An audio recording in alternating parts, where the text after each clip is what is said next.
halos karamihan ng mga temples ng mga Buddha ay napuntahan at napasyalan ko na. The Big Buddha Lantau Island, the Taipo Monastery, Mother of Earth,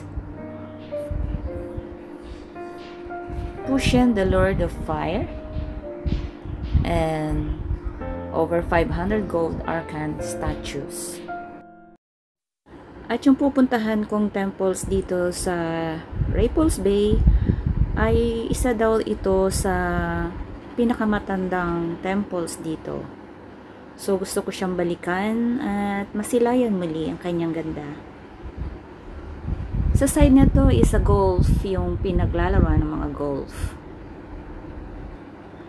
At ito naman ang Deepwater Bay na malimit puntahan ng ating kapwa Pilipino o iba't ibang lahi. At kung mapapansin yung bundok na yun, yun po ay ang Ocean Park. Well, we are here. Kung mapapansin nyo, ang beach dito ay well organized at napakalinis niyang tingnan. Malimit din, marami pumupunta dito dahil sa COVID, kaya walang katao-tao. So we are here now, the temple entrance. At kung napapansin nyo, sobrang very colorful at sobrang ang ganda niya. Halika kayo, pasukan natin. Standing statue is Kunyang, the goddess of mercy, at may taas po siyang 10 meters.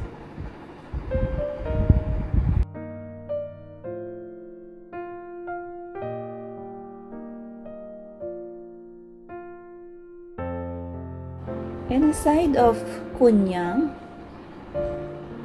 sa kaliwa po nito ay ito po si Tinhao, the goddess of the sea, overseeing and protecting fishermen and swimmer. Circle frame naman is the love gods are equally popular amongst the youngster. Yan po yung tawag nila dyan. Ang Temple Tinhao ay dedicated to protector of the fishermen at naniniwala kayo na isa itong sa pinakamatandang oldest temple dito sa Hong Kong. At kung mapapansin nyo, lahat ng mga yan may nakaukit na mga batong hayop at did you believe that lahat sila ay nakatingin sa dagat, doon sila nakaharap. Kaya alam kong ang bawat isang mga Buddha dito na nakaukit ay talagang pinoprotektahan nila ang lugar na ito.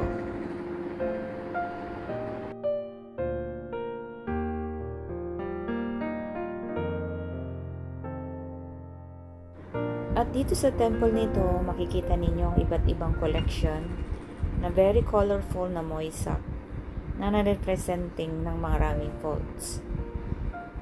At ang isang ito ay tinatawag nilang Manilak or tagapag-ingat or good fortune.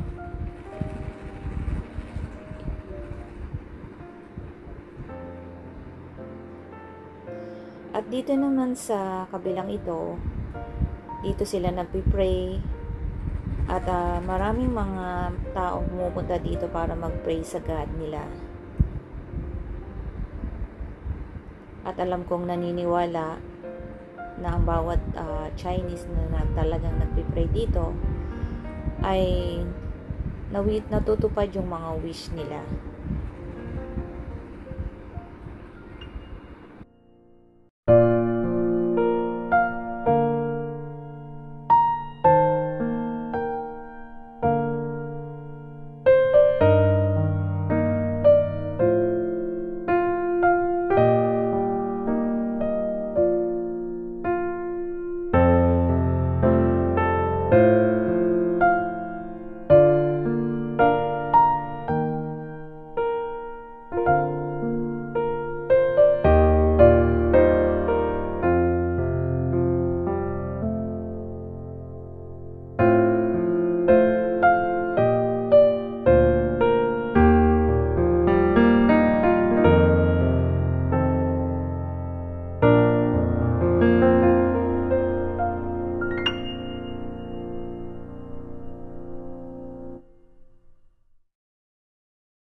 Marami din mga photographer ang pumupunta rito at kinukuhanan nila yung mga rebulto.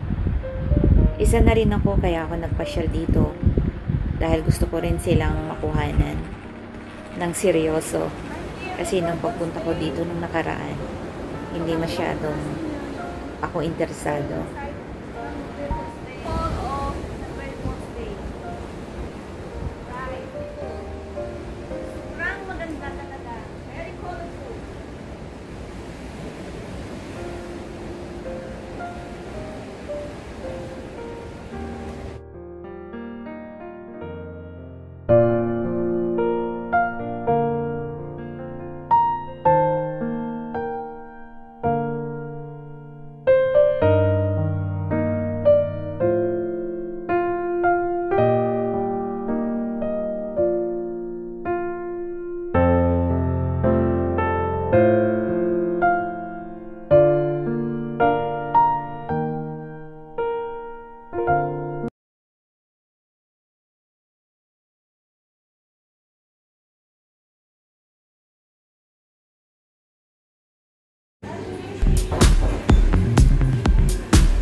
Vlogging.